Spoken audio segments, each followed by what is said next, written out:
Welcome to the Global Hope Show. This is non-corporate media, and we really feel like there's a huge vacuum in the stuff that we hear from regular media, so we're trying to just talk about issues that we wish we would see on television. My name is Mike Purvis. I'm Corey Harden. Matt McNall. And I'm Noelle Rodriguez. I teach sociology at Hawaii Community College. And I was telling the group that I wanted to start off today because I just gave a little lecture on what I call the bias of the system, you know. And I use that term from a textbook I've been reading. And it emphasizes that the wealthy, and in the United States the wealthy are the corporate, banking, Wall Street elites, have such a huge control over the directions of our society, of our social policy and so forth, that they're really able to manipulate our country in ways that is, I think, not productive of democracy, not productive of sharing the wealth of prosperity for the American people. And things have gotten worse. You know, things over time have gotten worse. There's a bigger and bigger gap between the very rich and the masses of the American people. And if anybody's noticed, we've lost a lot of jobs, a lot of people have lost their homes, and I look around at the college and I think, gee, are there going to be jobs for these students when they graduate from college? Mm-hmm. So let me drop that into the... I'd take the ball from there. I recently heard about this philosopher named Gramsci, who was heavily influenced by Marx. I think that, is he Italian or? Sounds like it. Yeah, I'm not exactly sure where he's from. But his primary philosophy is that social hegemony, which is the control of the media and our entire culture, is what's holding us back from any kind of reform in our political system and also our economic system. And that as long as we continue to be engrossed in this hegemony, we're not going to make any progress. So the first thing that we need to do is we need to realize our own brainwashing, like what we've been conditioned into before we can begin to change out of that. So I think the biggest thing that we're facing is really becoming aware of our situation and becoming aware of how we've been indoctrinated through our entire lives. Right. Mm-hmm. Something that is occurring locally, which kind of illustrates what Noelle and Matt have just been talking about, is the Army wants to fly helicopters on Mauna Loa and Mauna Kea, which of course are very important wilderness areas and very important cultural areas to the Native Hawaiians. And so they did an announcement of their environmental assessment a couple days before Christmas. There was 1 month to comment, which is up on January 23rd, and this environmental thing is very badly done. They said they consulted with several people, and those people said they weren't consulted. They said that this helicopter training is very safe, this high altitude training. They've never crashed, and they totally failed to mention there's been 3 helicopter crashes, military helicopters in Hawaii in the past 15 years. Now, nobody would fly on an airlines with that kind of record. The training is for Afghanistan, for their high altitude training there. And why they have to take this very unique mountain, for this training, for this war that may or may not be getting us anywhere, is just amazing. My comment on it was, if you wanted to get something in under the radar, this is how you would do it. Just the timing, the very badly done environmental impact statement, environmental assessment, and the very short comment date. And usually they'll do a draft environmental statement and then take comments, then the final. This one was just, here's the final, there's no impacts, and we're starting next month. Wow. Yeah, so that's what's happening here. Yeah, I'll give Mike a chance to chime in here. Yeah, well, we got a lot of things that have happened since our last show. I guess coming a little bit up in, with what Matt was saying about kind of turning around, getting people to realize what's exactly going on in our society and what kind of stranglehold we're really under. I was talking to a bunch of like adults, I guess, last night, and they were kind of saying, they went through the whole Vietnam era, and they were saying this is so frustrating because we all knew that we were the generation that saw all the wrong that was going on, and we knew that we were going to be the ones to turn it around. And so we had one optimist with us at this dinner, and he was saying, "Oh no, people are waking up," and he was saying, "Why? Why do you think that? Why do you think people are waking up?" And I didn't have an answer, but this goes along with what Matt was saying, and I do think that it's getting to the point of ridiculous how much the mainstream media, which is a very important machine of this establishment, it's gotten so crazy that like people like Stephen Colbert and people like Jon Stewart from The Daily Show, literally they have like jobs making fun of how horrible it is. And I think that's a really good sign because I think there's a lot of people that are starting to watch like Fox News and other news stations like that. They watch it for the sake of like analyzing it, not just us. I think it's getting to the point where it's so obvious that it's beyond laughable. So I guess that would be a little bit of an encouragement to everyone starting out this semester. Is I think it's still possible for people to actually figure out what's going on, and hopefully we can all be a part of this. I think that it goes far beyond the media, well, especially if you focus just purely on the news media. I think that our culture itself is heavily influenced for the benefit of a certain proportion of people. I mean, mostly the extraordinarily rich. And even though there are amazing things that come out of our culture naturally through the innovations of people, I think that it's directed in a certain way that is meant to benefit a few. Mm-hmm.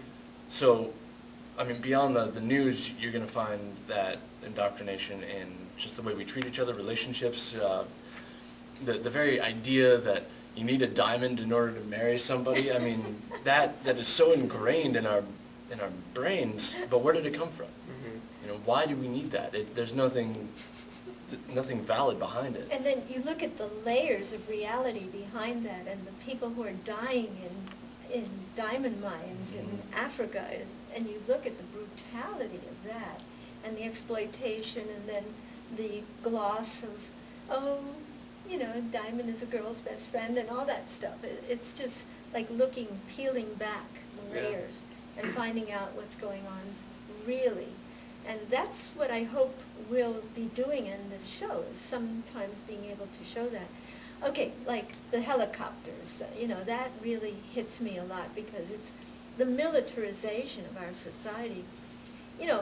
Nobody talks about the fact that 59% of the federal budget goes to the military. Here we are. Cut back on this, cut back on that. Americans are hurting deeply right now. But our state of Hawaii, cut back on everything from education. The whole state is like in a economic tightness. And what is really going on is that huge amounts of money are unquestioned, silently. That's part of communication is silence. What we don't talk about is critically important. And that's what we're not talking about, the huge amount of money going to the military. And what for? As you say, Afghanistan. And, when Obama ran, there was an idea of hope and change. And yet one of the first things he did was increase, and then he got that Nobel Prize for Peace. Mm-hmm. And he increased the military budget, and he increased the war in Afghanistan. And people are so, I think, demoralized by this contradiction in what they hoped was, somebody they'd voted for to have a change, and yet now we're not seeing that change for whatever reasons, And I don't want to speculate on what's going on with Obama, but I definitely know that too much money is going to the military, and it's never effectively challenged, you know. I know what's happening in Hawaii related to the broad issues is on Oahu, 22% of the land is military. 22. That's 1 out of every 5 acres. And statewide, it's 1 out of every 17. And yet, the Army wants more.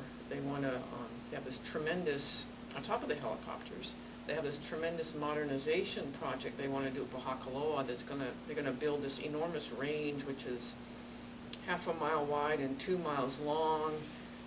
And there's a bunch of mamani trees, very old trees that they're planning to cut down. And the cultural monitors, the native Hawaiians, are saying, don't cut down these trees. And, you know, they're habitat for the endangered palila bird. They're 100 years old. And like, oh, we got to do our training. And they just took 23,000 more acres to expand. And when there was some land that came up for change of ownership at Kulani, the National Guard wanted it, and they put in this hasty proposal to the state to take this land, and then they kind of quickly withdrew it, and people were saying, why'd you do that? And they said, oh, well, whenever there's land, we try to take it because we want more. Wow. The other thing I'm seeing locally related to what we're talking about, the very rich and very poor, is I'm seeing more and more homeless people around Hilo all the time. When I grew up here, you never saw a homeless person. And now it's like more and more, but the housing prices are way up, so how is anyone affording that? It's like we're getting that divide right here. The rich are getting richer, the very super rich are getting richer, and the middle class is dropping in its income and and the poor. There's more and more really desperately poor people in the United States. So our country, people don't think of us like this, but our country is really in an enormous, I think of it as an economic but also a moral crisis, because the crisis is one of, do we care about the suffering of all the people who are, you know, losing their homes, losing their jobs, losing their futures, you know, and the situation of the money going to the military, I mean, it just keeps coming back up and up to me, you know. Yeah, you know, that's funny. One thing that I thought about recently regarding that is, you know, a lot of these things that the Republicans are passing really are only for very, very, very, very rich people. And somehow they have gotten people to jump on board like, I believe in that too, and just out of sheer like crowd madness or something like that. And it really has nothing to do with their lives. I was talking to this girl whose parents are a diehard Republican, and I was saying, well, do they make like, you know, $500,000 a year? Like, no. I'm like, well, why do they care so much then, if it's not even going to be really affecting their lives? And I think it's a big idea of like, oh, well, we want to help out, you know, our businesses and our corporations, sort of like a nationalistic type thing, which is okay, you know. But I watched this video from the Young Turks, probably my favorite like non-corporate media guys, and he brought up something very interesting where like he was talking about Boeing, and he was saying, you know, Boeing, yeah, they have a lot of jobs here in the United States, but just like other like multinationals, they have a bunch of different countries where they hire different people, right? And you look at these huge corporations like Exxon, who paid 0 taxes on their profits, which was $6 billion. So you're saying, is this an American corporation? or why are you fighting for them? Why do we have nationalistic pride about these entities? They're not even American. I mean, maybe they have some jobs here. They have jobs everywhere. Right. And they don't pay us taxes, so why are they even American? And I guess it sounds very simple, but I've never even like thought of it like that. And this is what we're dealing with. These are the guys who are going to be sponsoring our candidates and getting them elected. It's a huge problem. It's a huge problem. The challenge that Americans are facing simply to get their democracy back with the Citizens United case from was it January? When speech was equated with money, and they gave carte blanche for corporations to be able to spend as much money secretly. They don't even have to identify who they are. So this last election, there was a huge amount of money that was coming through from the Chamber of Commerce of the United States.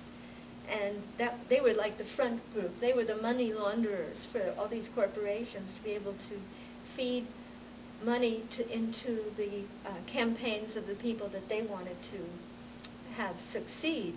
And you know what that turned out to be? Usually, what do they call it? Dirty politics? What is it, those ads? Attack ads. Mm. Attack ads were what was being funded. So, you know, what a corruption of American democracy when money becomes the same thing as the ability to buy media and buy people's thinking and opinions on the, you know, on the candidates. Mhm.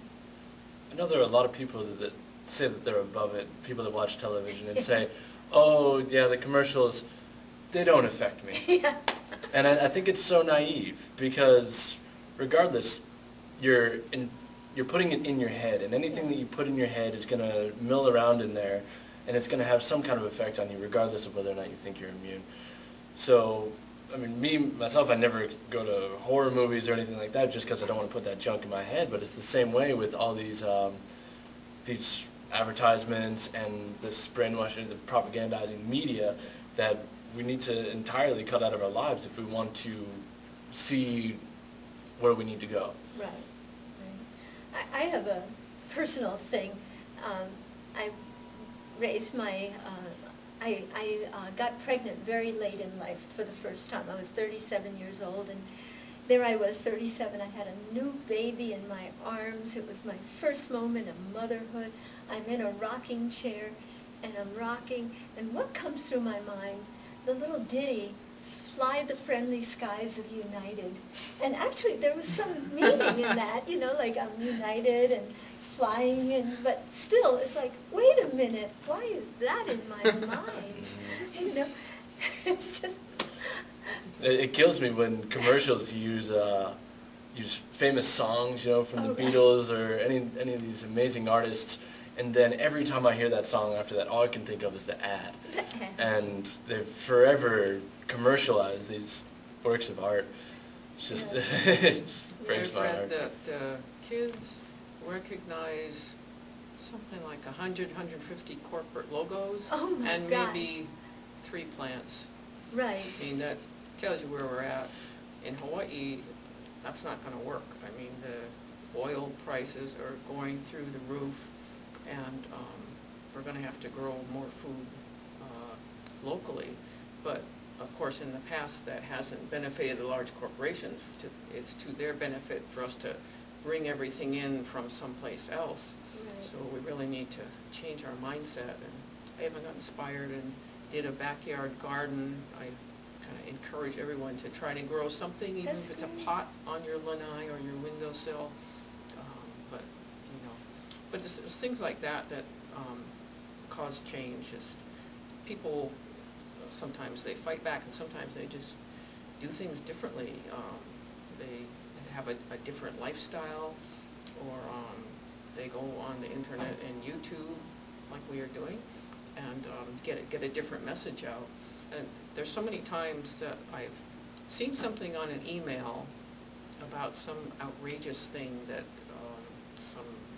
is moving in a conservative direction. I think, oh, that can't be true, that's exaggerated. And then a few days later I see it in the headlines and go, Yeah. wow, I got to pay more attention to this email. Hmm.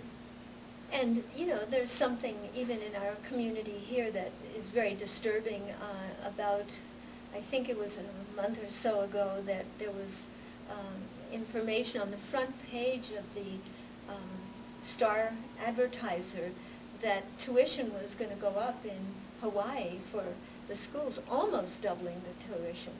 And the local paper here, even though we have a university and a community college on this island, 2 community colleges with the West Hawaii also, never covered that at all. So a lot of the community here doesn't even know that the Board of Regents of the university is planning to double the tuition, which will mean raising the threshold, making it harder and harder for our kids and for our community to get the kind of education.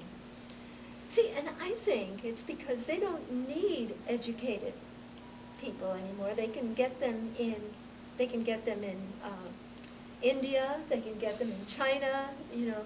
So why spend their tax dollars, the rich, the corporate elites, why allow the money in the United States going to educate people, making them independent, clear thinkers, rather than spending the money on helicopters and, you know, the whole corporate military budget, you know. It's really frightening. I really feel for the people that are unemployed currently in Hawaii and that are looking for jobs, because there's not much to choose from. If you want to do something that is local, small business, at this point, most of the jobs are going to be found in kinds of franchise restaurants, Right. and you know, working for big hotels and the tourism industry. I feel like we don't have a solid understanding of what that kind of business does to our economy here on the island, where, you know, you get your meager wages and then you go and give it right back to the corporation so they can take it back off the island, whereas if you were to get more involved with local business, you spread the money around on the island. The person that profits from that business goes and in turn gives the money to somebody else, and everybody profits here on the island, as opposed to the money just disappearing. And until we get a better understanding of that. Another thing that happens when environmental assessments come out, like this one about the helicopters, sometimes through Sierra Club or myself, I'll go and try to get an independent consultant to comment on them. And no one is willing to, because the only people that hire consultants are businesses and military that want to advance their own interests. And so if you ever speak out against something that a business or a military has done, you will probably never get hired for a consultant job. So that's how the system perpetuates itself. My gosh, wow. Yeah. We're in a heck of a knot in this country, you know, and yet I have faith and belief that we'll pull out of this, because number one, there's always change, you know, there's always a movement, and sometimes you can spin things if you're aware enough and know what the problems are. If you're paying attention and you know what the problems are, you can spin things to the better good of the community. And I think the community is waking up out of the pain of frustration economically and frustration with, you know, like the sense of life, you know, that they feel they're losing in terms of the increasing militarization of Hawaii. I think that's making a lot of people very unhappy. I want to bring up something related to that.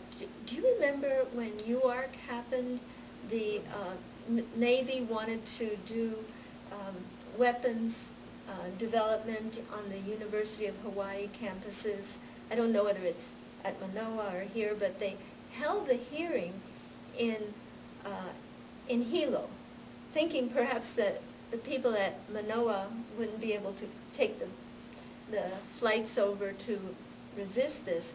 But there was a huge reaction in Hilo. People came out of the woodwork saying, no, we don't want our university to be developing weapons, you know.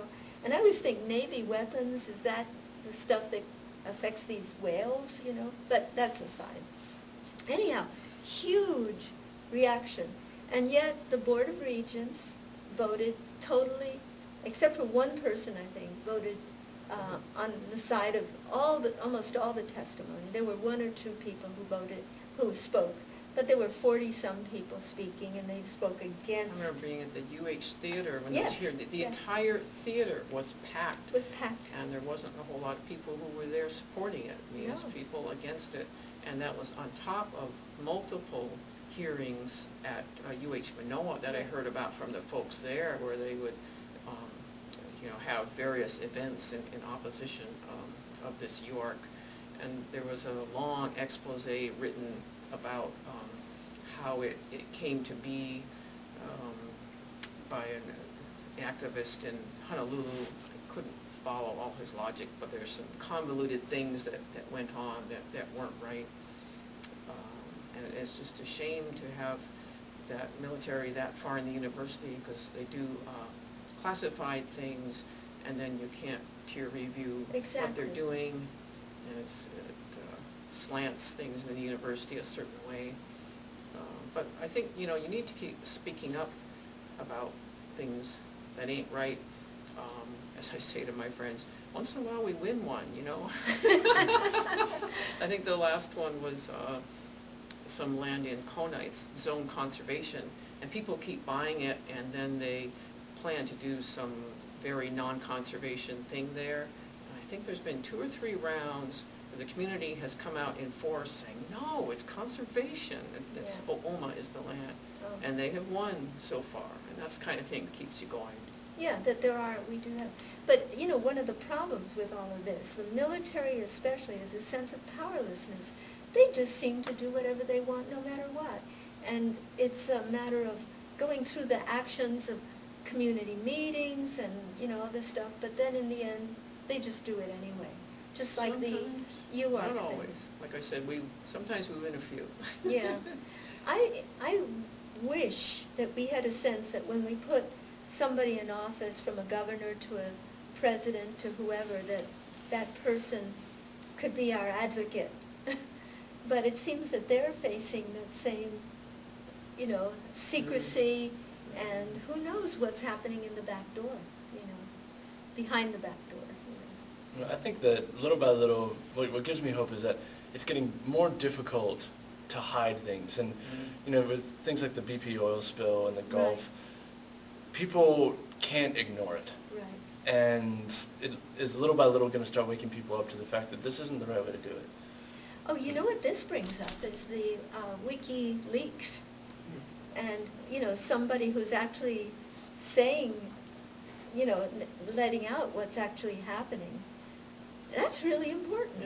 And the internet and the cell phones Yeah. and the people talking, and the way you can get cell phone photos of what's happening right now in Right. Iraq or Pakistan or at the BP oil spill, that's Right. awesome. It is great. Yeah. It's democratizing and Yeah, giving yeah. power. You know what I'd really like to see is a WikiLeaks, but as opposed to leaking confidential military bad things that are Right. happening in the world, people just start freely leaking brilliant ideas that they have. And then other people bounce their ideas off of those ideas, and just like a network of really good things Visioning. happening for free. You know, Yeah. no patents, everybody Yeah. just working together for That's the great. betterment of society. So I'm keeping my fingers crossed for that one. I have this vision of 2012, everybody's so afraid, and I think, no, we're going to have a new world. People are going to start realizing that what's really great about life is values like community, love, friendship, and sharing, and that is what really brings the peace, community, that these are the things that bring happiness and well-being to all of us. Okay, I think we're winding up right now. Any other comments on this stuff? I'd say that good to end on a light, happy note like that. So Power to the people, power to the voices of the people, you know. Thank you so much for joining us.